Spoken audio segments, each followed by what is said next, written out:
The headline Governor Cuomo wants is 500 new jobs coming to Buffalo. That is great news, but the headline after the fact might be more about the Moreland Commission controversy. Ed's going to have more on that in just a second. But first, let me tell you what happened. About 300 people packed a hall at UB's South Campus just a short time ago. The CEO of Liaison says thanks to Startup New York, the online benefits company is currently hiring to fill 500 new positions. Startup New York has 64 tax-free zones, most in upstate New York. Since Cuomo's focus was on jobs, he also talked about the Buffalo billion. He says only 80 million of the Buffalo billion has been spent, 200 million under contract, 500 million is committed, another 500 million is in the budget, but he is confident it is working to build a better Buffalo. We're all Western New Yorkers, we're all in this together.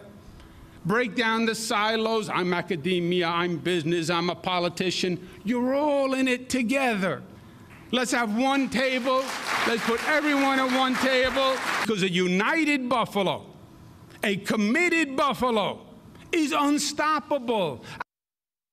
Back live here at UB South Campus. He also talked about putting politics aside, focusing on people. Ed, as you know, this all sounds great, but this was his first public appearance since this revealing New York Times investigation came out about the Moreland Commission that he set up actually here a year ago to talk about tackling public corruption. And in this 25-minute press conference, after the press conference that was held originally, I asked the governor point blank if he is outwardly refuting what was printed in the New York Times just a couple of days ago. He stopped short. He was right there, but stopped short of refuting what was exactly printed. At one point, he even turned to a New York Times reporter who was here at the press conference saying facts matter, even for the New York Times. The governor says the Moreland Commission was a huge success. Take a look. The whole goal, he says, was to get an ethics reform bill established and instituted.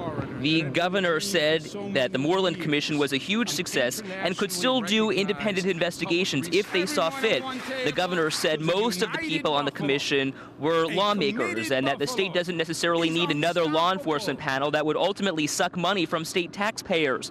The governor insists he did not interfere with the commission. The governor said today there was a lot of innuendo and inference, but he said folks on his staff may have given advice to people who were on the Moreland Commission and folks who might have been at the top of this Moreland Commission, like the folks who were in the chair spot. Ultimately, though, there's a lot of back and forth with what the governor has to say, which is typical of Andrew Cuomo.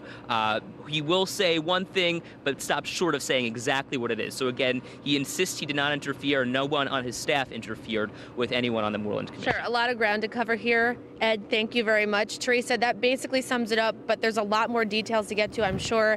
Ed and I could go on and on about this, but again, we'll send it back to you. For now, we'll have much more tonight at 5 and 6. Well, thank you both for being out there and getting that information for us.